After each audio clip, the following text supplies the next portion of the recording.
The city of Toronto sprawls beneath my window like a promise I made to myself a long time ago and could no longer remember the reason for. From the 70th floor of the Vespera building, the lights of the city don't twinkle, they pulse, a slow, rhythmic heartbeat of commerce and ambition. The CN Tower stands like a sentinel in the dark, a needle stitching the fabric of the night sky. I built a company, Aurora Green Tech, that helps power this city, that keeps this gigantic heart beating. Yet, I feel no connection to it tonight. I feel only the cold, sterile glass under my fingertips and the profound, echoing silence of a home that has become a gallery. Our penthouse is Eleanor's masterpiece. Every surface is polished, every piece of furniture a statement, every painting on the wall a carefully curated investment. It is beautiful, tasteful, and as comfortable as a museum exhibit. There are no stacks of books on the coffee table, no half-finished mugs of coffee, no signs of the chaotic, messy business of living. There is only order, her order. For 25 years, I had believed this was the life I wanted. The life we wanted. I provided the raw material, the money, the success, the blank canvas of wealth, and she, with her impeccable taste, sculpted it into a masterpiece of sophisticated living. But lately, the silence in these rooms has grown heavier, the spaces between us wider. The masterpiece feels less like a home and more like a beautiful, gilded cage. My mind should be on the Lyra project, the biggest deal in Aurora Green Tech's history. It's a multi-billion-dollar contract to develop a new generation of geothermal energy grids for the entire province of Ontario. It's the culmination of my life's work. 2 years ago, the prospect would have filled me with a restless, electric energy. Now, it just feels like another mountain to climb, and my legs feel so damn tired. The soft chime of the private elevator announces Eleanor's return. I turn from the window, composing my face into a mask of placid contentment. She steps into the foyer, a vision in a deep emerald coat, her silver blonde hair pulled back in a chignon, so perfect it looks like spun glass. She is 52 but possesses the ageless, brittle elegance of a porcelain doll. "Arthur, darling," she says. Her voice is smooth, melodic hum. She allows me to kiss her cheek, a gesture that has become more ritual than affection. Her skin is cool, and she smells faintly of Chanel and the crisp autumn air. The traffic on the Gardner was simply atrocious. "I'm glad you're home," I say, the words feeling hollow even to my own ears. "How was the committee meeting?" "Productive." She slips off her coat, revealing a tailored cashmere dress. "We've secured the Royal Ontario Museum for the Children's Foundation Gala. Julian was a tremendous help. Of course, he managed to charm the sponsorship director into giving us a 20% discount. Of course, Julian, her younger brother, my brother-in-law." Eleanor drifts towards the white marble bar, her movements fluid and practiced. "He might stop by later. Actually, he had some new portfolio ideas he wanted to run by you. Something about diversifying our offshore assets." I force a nod. "That's fine. Julian is slick. There's no better word for him. He's handsome in a sharp, predatory way, with a smile that never quite reaches his cold, calculating eyes. He joined a prestigious Bay Street financial firm 5 years ago and has been managing a significant portion of our personal wealth ever since. Eleanor trusts him implicitly. I, on the other hand, have always harbored a small, persistent splinter of doubt about him. He's too smooth, too eager. He looks at my life's work not with respect, but with the hungry eyes of a wolf sizing up a flock. But to question him would be to question Eleanor's judgment. A battle I learned long ago was not worth fighting, as if summoned. The elevator chimes again. Julian strides in, all teeth and tailored suit, carrying a leather briefcase that probably cost more than my first car. Arthur, Eleanor, just the two people I wanted to see. He booms, his voice a little too loud for the serene space. He gives his sister a theatrical kiss on both cheeks, a gesture that seems more European than a boy from rural Ontario should be capable of. He turns to me, clapping a hand on my shoulder. Big day tomorrow. The Lyra Project. You're a legend. Arthur, a true titan. Just a man trying to keep the lights on. Julian, I reply dryly. Well, while you're busy building the future, someone has to protect the present, he says, opening his briefcase on the glass coffee table. Eleanor mentioned I should speak with you. I've been analyzing your portfolio. With the Lyra deal about to close, your net worth is going to skyrocket. That makes you a target. We need to be more aggressive with asset protection. Think trusts. Think layered corporate veils. Think creatively. He lays out a few charts and graphs. The language, a dizzying torrent of financial jargon. Eleanor sits beside him, nodding intently. Her expression, one of deep concentration. She looks more engaged listening to Julian discuss tax shelters than she has in any conversation with me in the last 6 months. They make a perfect team. The two of them. A united front. I feel a familiar wave of exhaustion wash over me.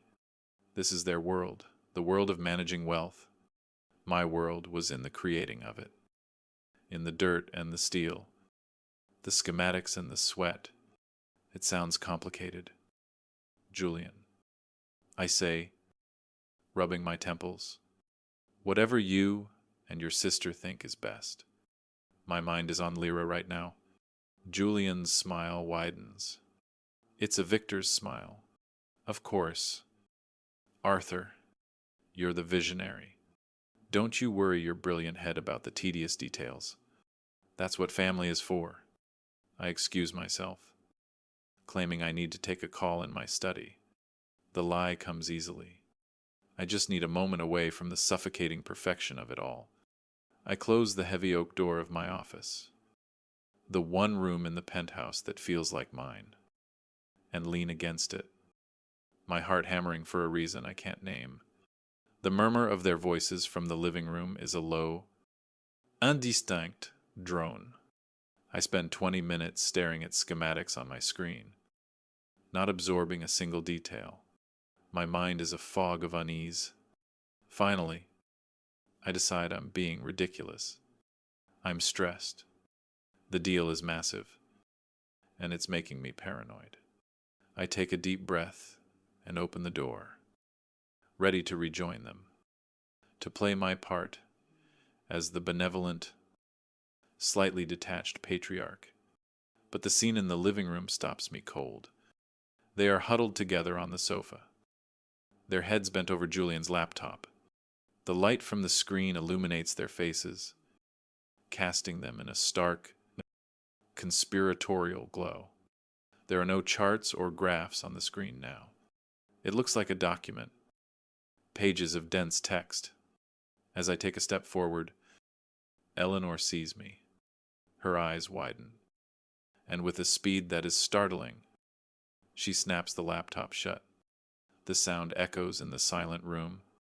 Julian looks up, his charming mask momentarily slipping. For a split second, I see raw panic in his eyes before he plasters on his signature smile. Ah, Arthur, just in time, he says, his voice a little too high-pitched. We were just looking at potential venues for the Foundation's winter fundraiser. On your laptop, I ask, keeping my voice even. I thought you were discussing my portfolio. Oh, We were, Eleanor interjects smoothly, rising from the sofa. Her composure is flawless. But we finished with that. Julian was just showing me some options for the gala. He's so resourceful. The explanation is plausible. Perfectly plausible. But the speed with which she closed the laptop, the flicker of panic in Julian's eyes, it felt like I had walked in on something private. Something I was not meant to see. A cold knot tightens in my stomach. I say nothing, simply nodding and walking to the bar to pour myself a whiskey. The conversation resumes, but the tone has shifted. It's brittle now, forced. The easy camaraderie between them is gone, replaced by a tense, watchful energy. They are watching me. Later, after Julian has left, the silence returns, heavier than before. Eleanor sits across from me, reading a book, or pretending to. I watch her over the rim of my glass. Who is this woman, after a quarter of a century? Do I know her at all? She stands, stretching gracefully. I'm exhausted. I think I'll turn in early. She leans down to kiss my forehead. Don't work too late. Darling, you need your rest. As she walks towards the bedroom, she leaves her tablet on the arm of her chair. I am about to call out to her when the screen lights up. It's a notification. An emailed preview. My blood runs cold. The sender is a name I have never seen before. Farrow and Finch Legal Services. And the subject line, in stark black letters against the white glow of the screen, contains two words that make no sense at all. Two words that sound like a code. A secret, a quiet and terrible finality. Project Nightingale. My world narrowed to the small, glowing screen of the tablet. Farrow and Finch Legal Services. Project Nightingale. Camden Ducey. The names were alien. Intruders in the carefully constructed ecosystem of our lives. They felt less like words and more like shards of glass, threatening to shred the tapestry of my 25-year marriage. Eleanor was in the bedroom. I could hear the soft rush of water from the ensuite bathroom. A shower. I had maybe 15 minutes. 15 minutes to either step back from the edge of a cliff I hadn't known I was standing on, or to lean over and stare into the abyss. My hand trembled as I reached for the tablet. Every instinct, every gentlemanly code I'd been raised with, screamed at me to put it down. This was an invasion of privacy, a betrayal of trust. But hadn't trust already been betrayed? The closed laptop, the furtive glances. For the name of a law firm I'd never heard of, these were not the actions of a trusted partner. They were the actions of a conspirator. My thumb hovered over the screen. What if I was wrong? What if this was just a misunderstanding, a surprise party, a secret anniversary gift, some elaborate plan that would make my paranoia seem foolish? But the name Project Nightingale didn't sound celebratory. It sounded clinical, final. I took a breath and unlocked the screen. Her email inbox was a testament to her personality, meticulously organized, with color-coded labels for her charities. The condo board, her social engagements. I found the email from Farrow and Finch easily. I tapped on it. The body of the message was brief and professional. Dear Mrs. Davies, please find the latest draft of the master plan attached for your review. The file is password protected as per our security protocol. We await your feedback before proceeding to the next phase. Regards, Alistair Finch. Attached was a single file, PN Master Plan, PDF. My finger hesitated over it. Password protected? Of course it was. This wasn't an oversight, it was a fortress.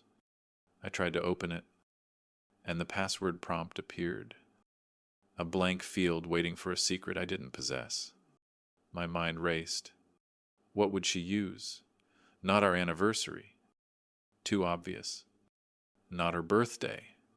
It had to be something meaningful to her. Something that felt like a justification. My eyes scanned the room. The art. The sculptures. The life I had given her. And then it hit me. A blow to the gut. The Sovereign Gallery.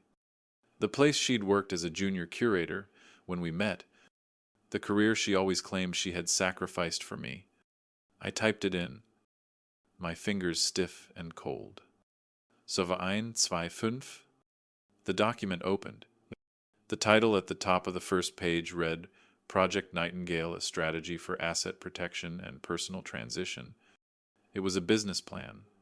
A cold, methodical, 30-page business plan for the complete dismantling of my life. I scrolled through, a nauseating sense of vertigo washing over me. It was all there, laid out in phases, complete with timelines and legal justifications. Phase 1, observation and documentation. This section detailed a 6-month period of monitoring my work habits, my moods, my increasing forgetfulness, and my emotional disengagement. It was a collection of twisted half-truths. My exhaustion from the Lyra project was reframed as chronic fatigue. My quiet moments of reflection were documented as periods of dissociation.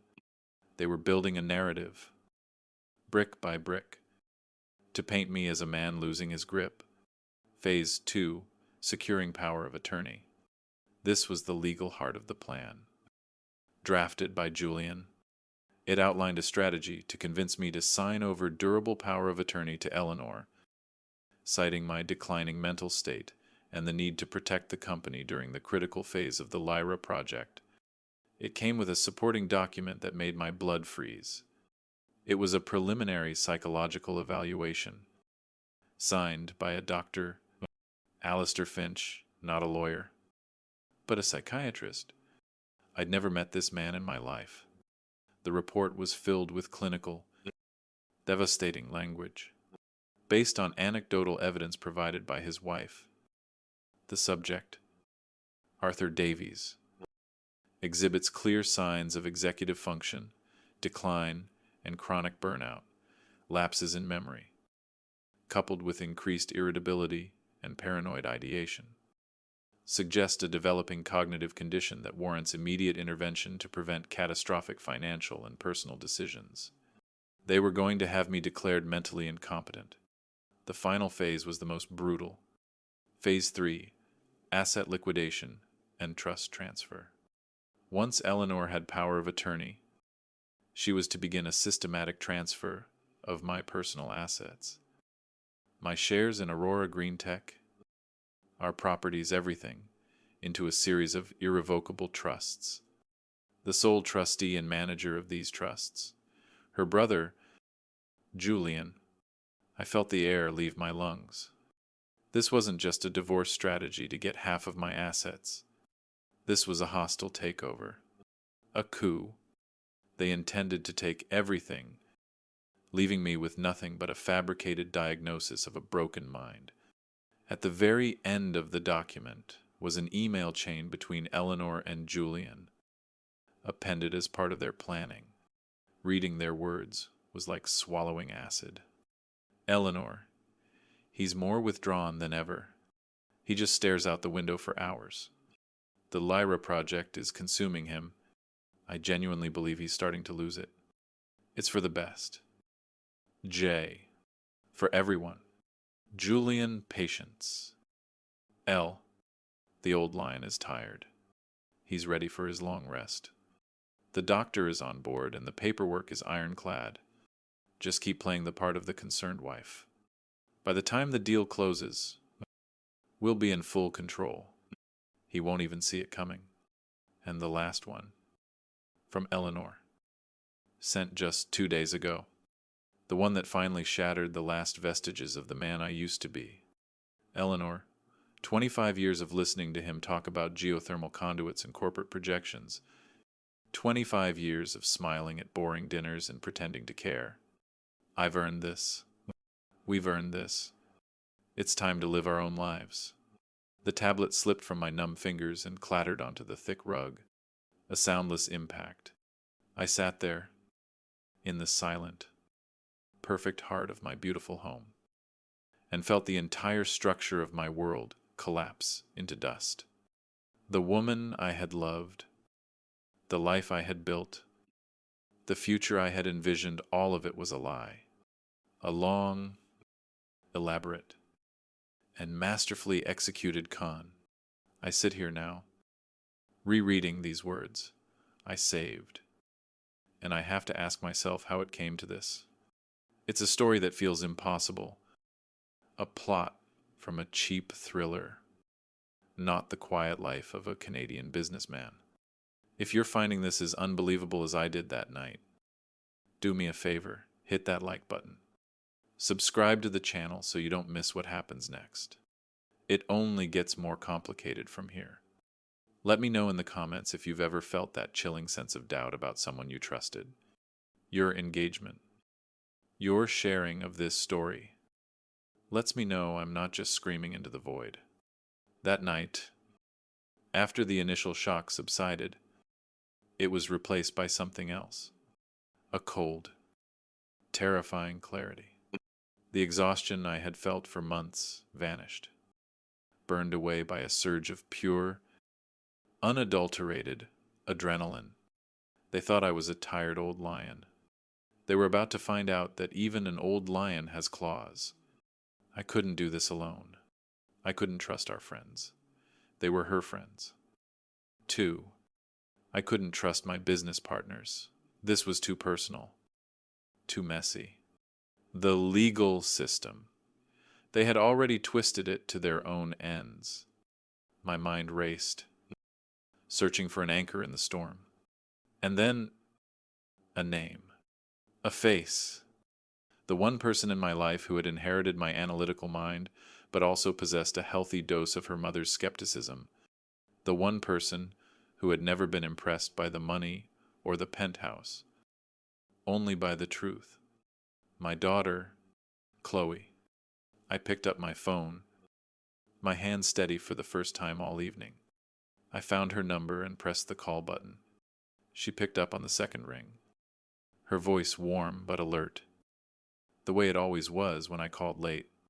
"Dad, everything okay? You're up late."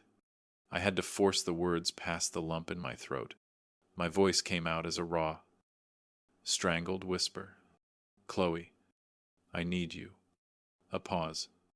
The warmth in her voice was instantly replaced by concern. "What is it? What's wrong? Is it Eleanor? I can't talk about it over the phone." I managed. "Can you come to the penthouse now? Please. It's important. I'm on my way," she said without hesitation. "And Chloe," I added, my voice dropping lower, "don't tell your mother you're coming. Tell no one." The silence on the other end of the line was heavy with unspoken questions. I knew what she was thinking. But she was a journalist. She knew how to recognize a story that was about to break. She knew the sound of fear. "I understand," she said, her voice now crisp and professional. "I'll be there in 20 minutes. I hung up. With methodical precision, I forwarded the entire email, along with the attached PDF, to a new, encrypted email address I created on the spot. I copied the files onto a small, secure thumb drive. Then, I went through Eleanor's tablet and deleted the original email, clearing the cache and the trash, wiping away any trace of my discovery. I placed the tablet back on the arm of the chair, exactly where she had left it. I retreated to my study and locked the door. I stood in the dark, the small thumb drive clutched in my hand. It felt impossibly heavy, a tiny vessel containing the complete and utter shipwreck of my life. The soft chime of the private elevator echoed in the silent apartment. My hand tightened on the drive. My war had just begun. The chime of the elevator was a sound I'd heard 1,000 times, a mundane announcement of arrival. But tonight, it was a gunshot in the silent cathedral of my home. My body went rigid. I was a cornered animal in my own study. The thumb drive in my palm, a tiny, heavy stone that could either be my salvation or my anchor. My mind, a frantic calculator of probabilities, weighed the odds. Eleanor, waking for a glass of water, or Chloe, arriving as my only hope. The elevator doors slid open with a soft hydraulic hiss. I heard light, quick footsteps on the marble floor, not the measured, deliberate glide of Eleanor, but the energetic, purposeful stride of her daughter. My daughter. Relief washed over me so intensely, my knees felt weak. A soft knock came at the study door. "Dad, it's me." I unlocked it and pulled her inside. Closing it swiftly behind her, Chloe stood there, still in her work, clothes dark jeans, a rumpled blazer, and a scarf slung around her neck. Her hair was tied back in a messy ponytail, and her sharp, intelligent eyes, the same shade of green as her mother's, but without the cool distance, scanned my face with professional concern. She looked out of place in the polished mahogany and leather of my study, a vibrant, living thing in a room that had started to feel like a tomb. "My God. Dad, you look like you've seen a ghost," she whispered, her gaze sweeping over my pale face and the untouched whiskey on my desk. "Worse," I said, my voice hoarse. "I've seen a blueprint." I didn't waste time with explanations. I didn't have the words or the strength. I simply handed her the thumb drive. "Plug this into your laptop. Don't use the house Wi-Fi. Tether to your phone." She didn't ask questions. She pulled a slim laptop from her messenger bag, her movements efficient and practiced. A true journalist. She was always prepared. As she worked, I watched her face, searching for validation, for confirmation that I hadn't, in fact, lost my mind. She opened the first file, the 30-page document titled Project Nightingale. Her brow furrowed in concentration as she began to read. For the first few minutes, her expression was one of clinical curiosity, the look she got when she was dissecting a complex legal document or a financial report for a story. Then, as she scrolled deeper, I saw the shift. Her lips thinned into a hard line. A small muscle in her jaw began to twitch. When she reached the faked psychological evaluation, she let out a short, sharp breath, a sound of pure disgust. But it was the email chain at the end that broke through her professional composure. As she read her mother's words, 25 years of listening to him talk about geothermal conduits. I've earned this. Her face hardened into a mask of cold fury I had never seen before. The family resemblance was suddenly striking.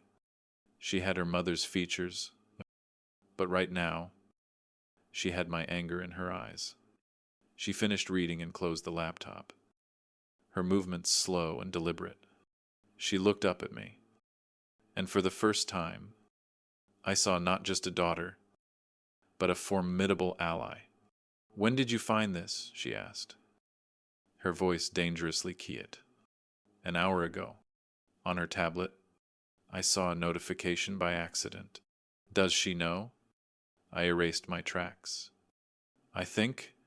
Good." She nodded, her mind already working, processing, formulating. Okay. She stood up and began to pace the length of the study, a caged panther of righteous anger. The affair was one thing. I always suspected. On some level, Julian has been sniffing around her for years. But this is premeditated. It's a character assassination. It's grand larceny dressed up in legal jargon. My heart stopped. The affair Chloe froze mid-stride, her eyes widening as she realized her mistake. The look on her face was one of profound regret. Oh, Dad, I'm sorry. I thought you knew. I didn't have proof. Just a feeling. The way they look at each other when they think no one is watching. The late-night strategy sessions. I'm so sorry. Another blow. It was absurd. But the revelation that my wife was likely sleeping with her own brother was somehow less shocking than the cold, calculated plan to steal my mind. The affair was a crime of passion. Perhaps the document on that drive was a crime of pure, unadulterated evil. It was the difference between a knife in the back and being buried alive. It doesn't matter, I said, the words tasting like ash. It's just another detail in the wreckage. The question is, what do I do now? Do I confront her? Do I call the police? My lawyer? Chloe stopped pacing and fixed me with an intense stare. No, you do none of those things. Not yet. What, Chloe? They're planning to have me declared insane. I know, she said, her voice firm, cutting through my panic. And what do you think will happen if you storm out there right now? Waving this evidence around, screaming about betrayal. You'll be playing right into their hands. You'll be the unstable, paranoid man they've described in this document. They'll deny everything, destroy the originals, and Julian will use his army of lawyers to paint you as a lunatic having a breakdown under the stress of the Lyra project. We can't let them control the narrative. Dad, we have to write it ourselves. I stared at her, my mind slowly grasping the terrifying logic of her words. She wasn't thinking like a daughter. She was thinking like an investigative reporter who had taken on powerful, corrupt men before. What's your plan? I asked, my voice barely a whisper. She came and sat on the edge of my desk, leaning in close. We play their game. We let them think their plan is working perfectly. From this moment on, you are no longer Arthur Davies, CEO of Aurora Green Tech. You are the man described in this file. You are tired. You are overwhelmed. You are forgetful, distracted, and looking for a way out. You are the tired old lion who is ready for his long rest. The idea was repulsive. To feign weakness, to act the fool for the very people who were trying to destroy me, went against every fiber of my being. I can't, I said. Eleanor will see right through it. No, she won't, Chloe insisted, because it's what she wants to see. People believe what they want to believe.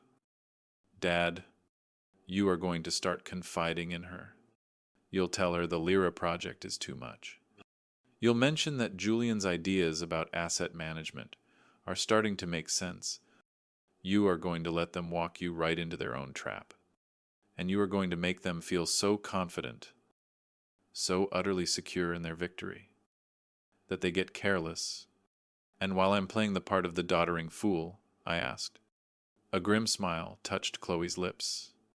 While you're doing that, I'm going to do what I do best. I'm going to dig. Julian is the engine of this plan.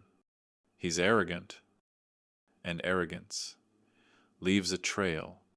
Financial advisors who cook up schemes like this don't just start here. There are other victims, other secrets. I'm going to find every skeleton in his closet. Dad, I'm going to find the leverage we need to burn their entire plan to the ground. She took the thumb drive. This is our secret. Not a word to anyone. From now on, we communicate through encrypted apps only. I'll set you up. She stood to leave, pausing at the door. Can you do it?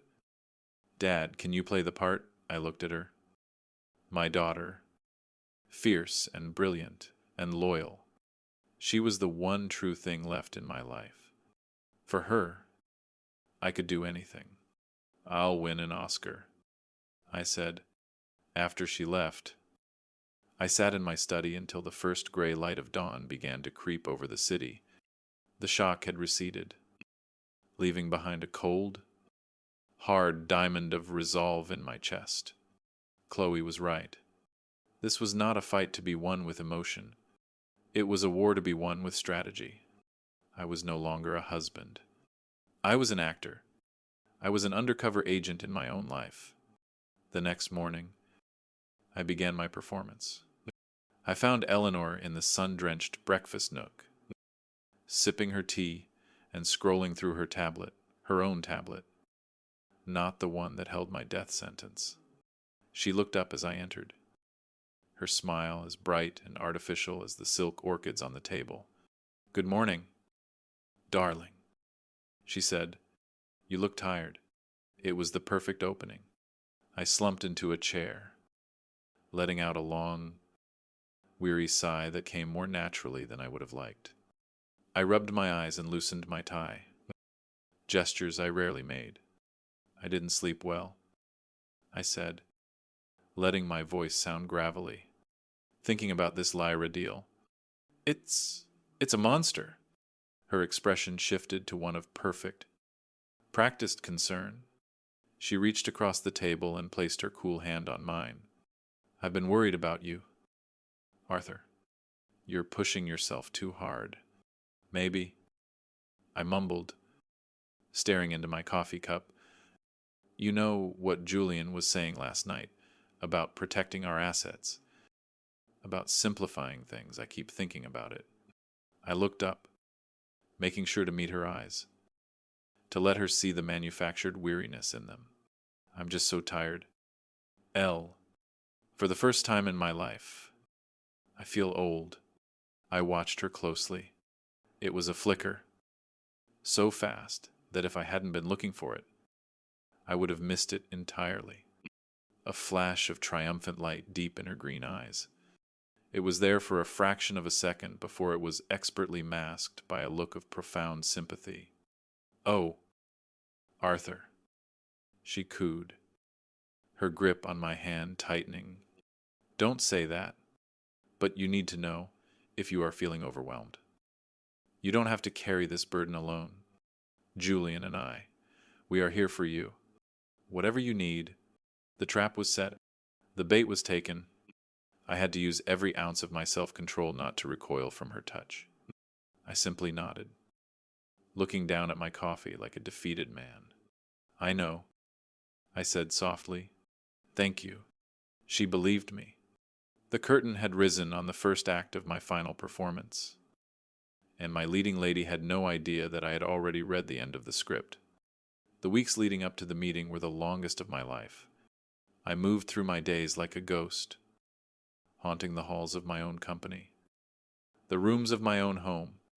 Every conversation with Eleanor was a performance. Every polite smile, every feigned moment of forgetfulness, every weary sigh was a carefully chosen word in a script only I could read. I was an actor in a one-man play, and my only audience was myself. The strain was immense.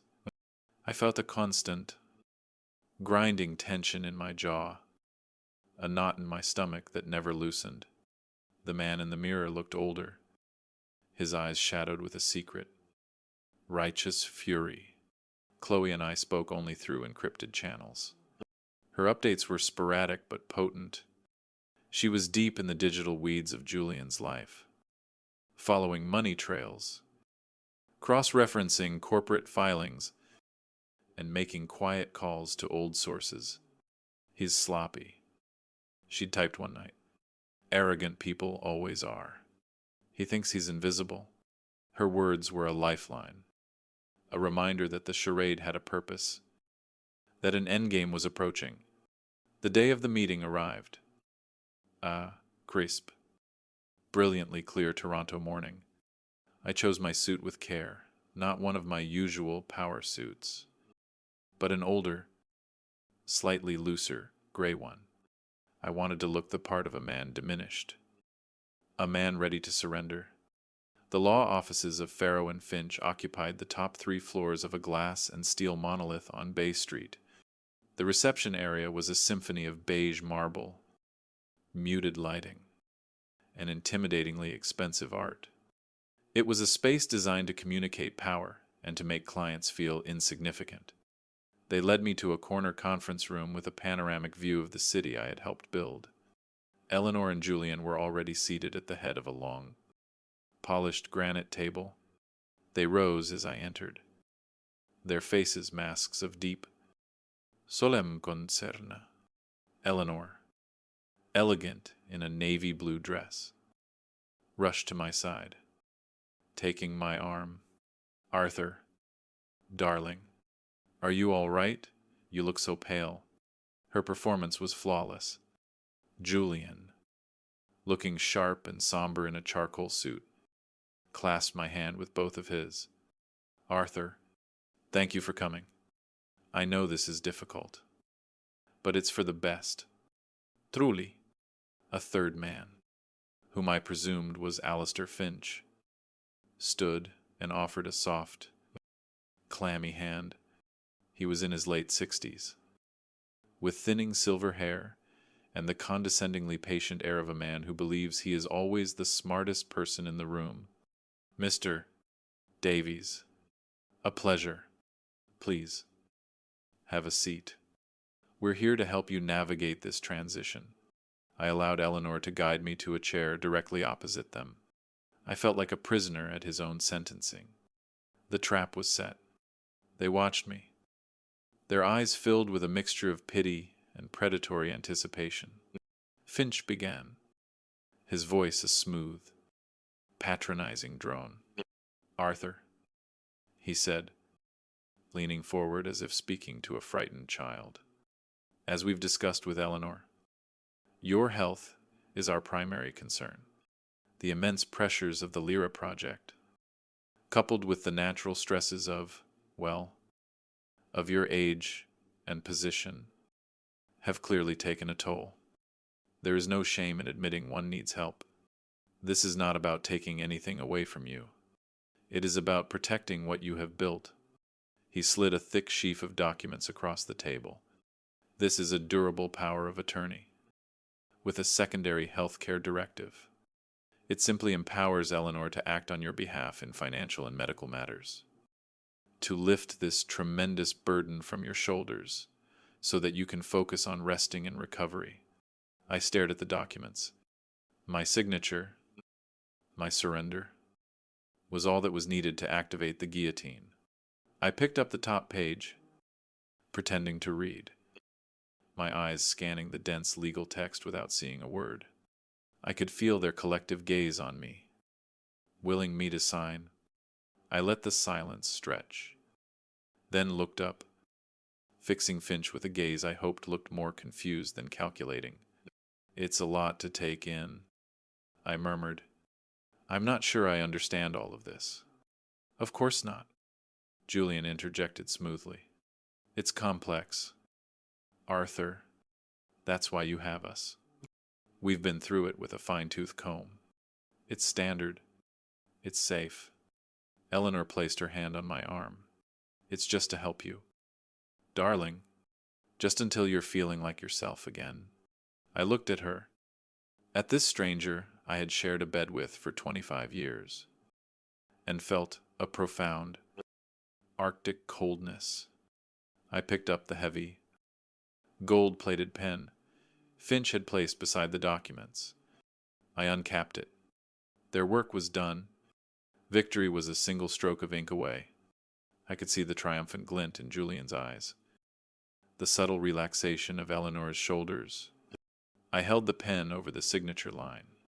Then I paused and set it down. "Before I sign," I said, my voice quiet but clear, "I believe my daughter wanted to be here. She's just running a few minutes late. I told her I wouldn't sign anything without her." Eleanor's smile tightened.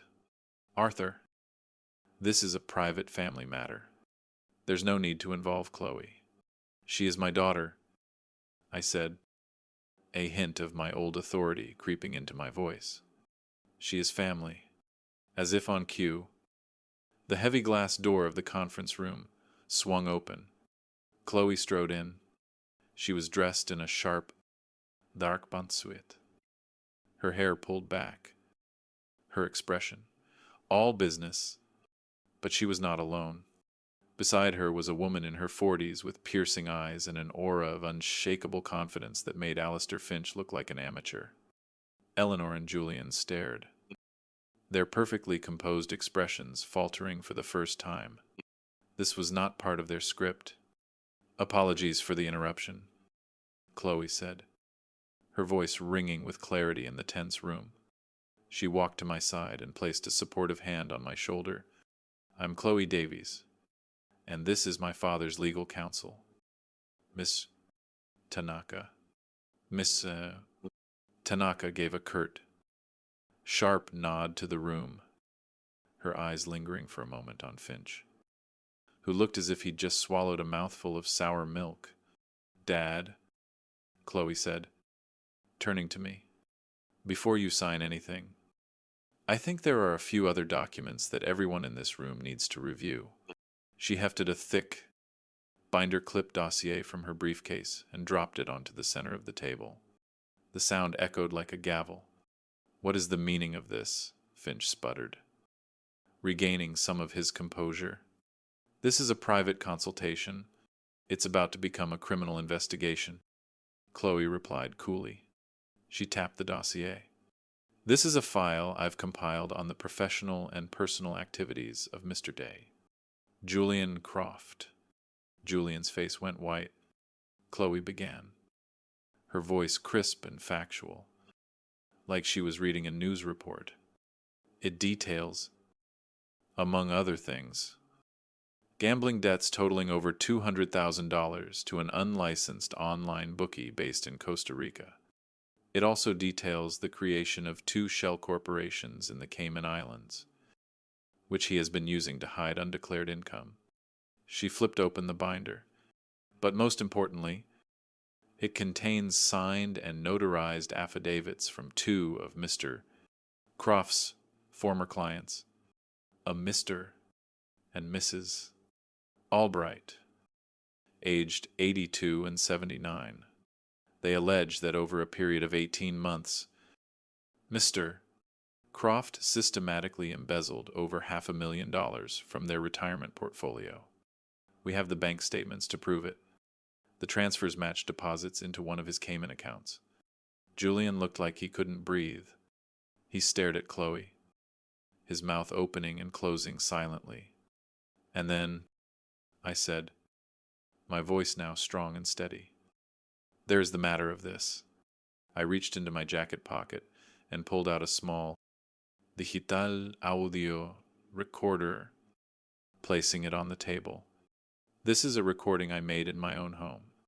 It's a fascinating conversation between my wife and her brother, where they discuss the final details of their plan, a plan they affectionately call Project Nightingale." I pressed play. Julian's voice, slick with confidence, filled the room. "Patience. L. The old lion is tired. He's ready for his long rest. By the time the deal closes, we'll be in full control. He won't even see it coming."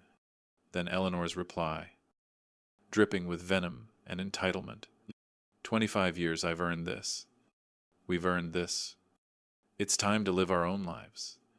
I stopped the recording. The silence that followed was absolute. Alistair Finch looked pale, realizing the depth of the conspiracy he had attached his name to. Eleanor stared at me, her face a canvas of pure, unadulterated hatred. The mask of the concerned wife had been incinerated, leaving only the ugly truth behind. "Finally," Chloe said, connecting her laptop to the large monitor on the wall. With a click, the screen came to life, displaying the email chain between Eleanor and Julian. Her mother's words, her betrayal, were now projected in 60-point font for all to see. "Ms. Tanaka, me la vier?" finally spoke, Her voice was like ice. "Here is what is going to happen now," she said, addressing the shattered trio across the table. "You are facing charges for conspiracy to commit fraud. Mr. Croft, you are facing additional charges for elder fraud and wire fraud, which carry a significant prison sentence. Mr. Finch, you are facing disbarment and criminal charges for your role in falsifying medical documents and abetting this conspiracy." She paused, letting the weight of her words settle.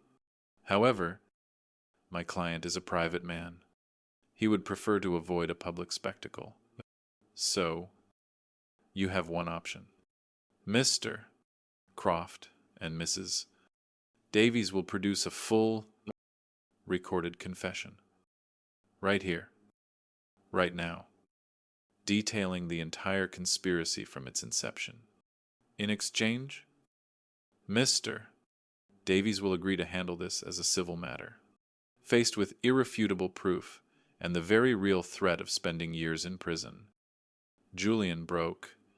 The arrogance, the charm, it all evaporated, leaving behind a terrified, pathetic man.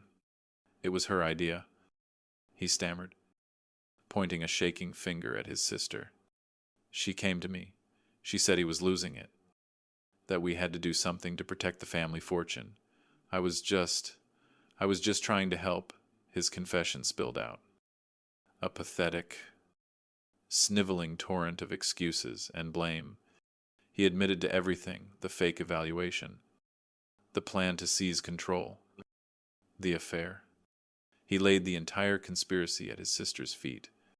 Through it all, Eleanor remained silent, frozen in her chair. She stared across the table at me, her face a pale, emotionless mask. The game was over. The checkmate was absolute. I looked at the woman I had spent half my life with, the woman who had plotted to bury me, and for the first time since this nightmare began, I felt nothing at all. No anger, no pain, just the cold, quiet emptiness of a war that was, at long last, finally over. The aftermath of Julian's confession was not a fiery explosion, but the cold, silent implosion of a dying star. There was no shouting, no screaming. The fight had gone out of them, replaced by the hollow-eyed shock of absolute defeat. Ims. Tanaka, Melavier, presided over the surrender with the dispassionate efficiency of a field surgeon, while Julian's pathetic, rambling confession was recorded.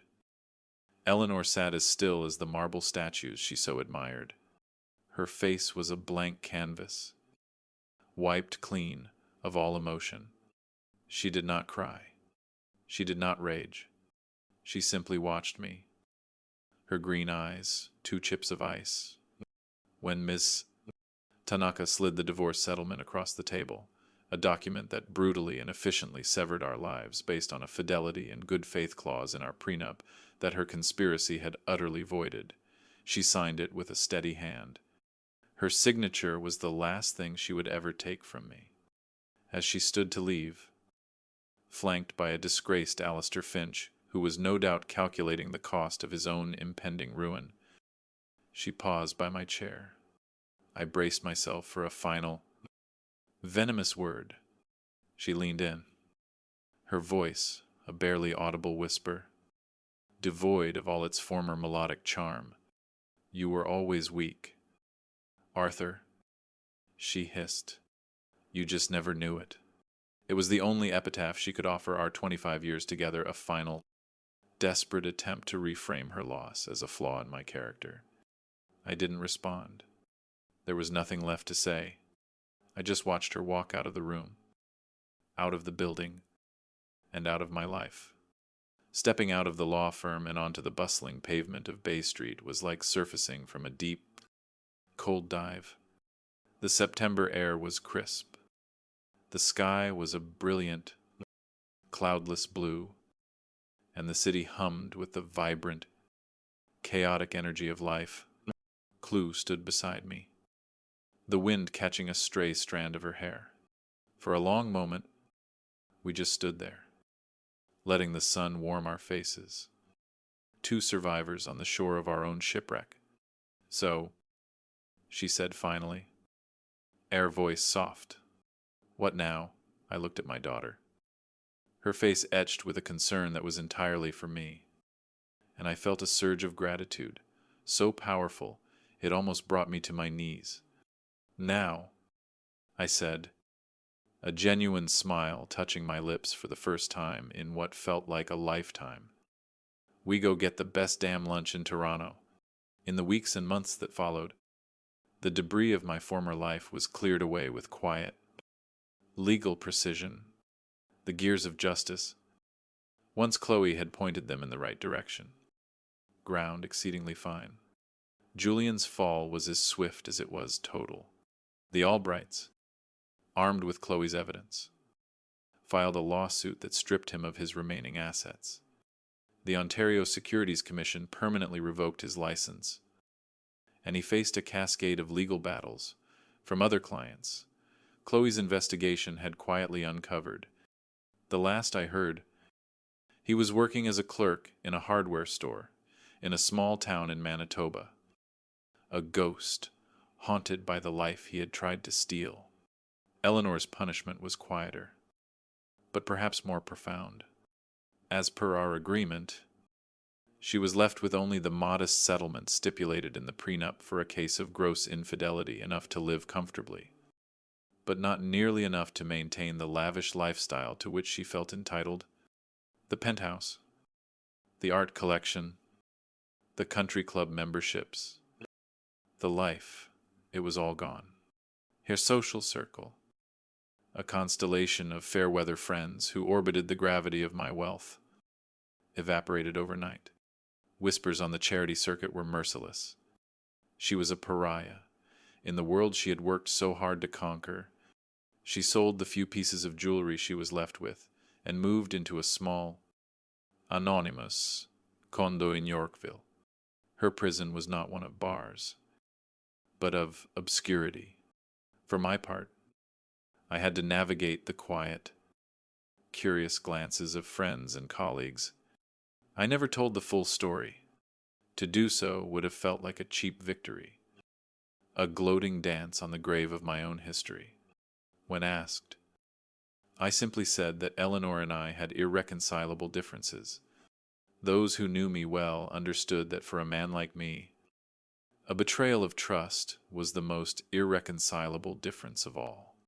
The Lyra Project, the great beast that had been the backdrop to this entire drama, moved forward.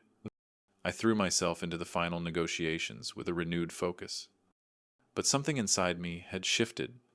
The ambition that had driven me for 3 decades, the relentless need to build, to grow, to conquer, had been tempered. I had stared into the abyss of a life built on lies, and it had changed my perspective. 6 months after that day in the lawyer's office, we closed the Lyra deal. It was the largest clean energy contract in North American history, a crowning achievement for Aurora Greentech, and for me. My team celebrated with champagne and exuberant toasts. I smiled. I shook hands. But I felt a quiet sense of detachment. I had climbed the mountain, and now, standing at the summit, all I wanted was to go home. A month later, I announced my decision. I was selling my majority stake in Aurora Greentech. I would retain a seat on the board as a senior advisor, but I was stepping away from the day-to-day operations.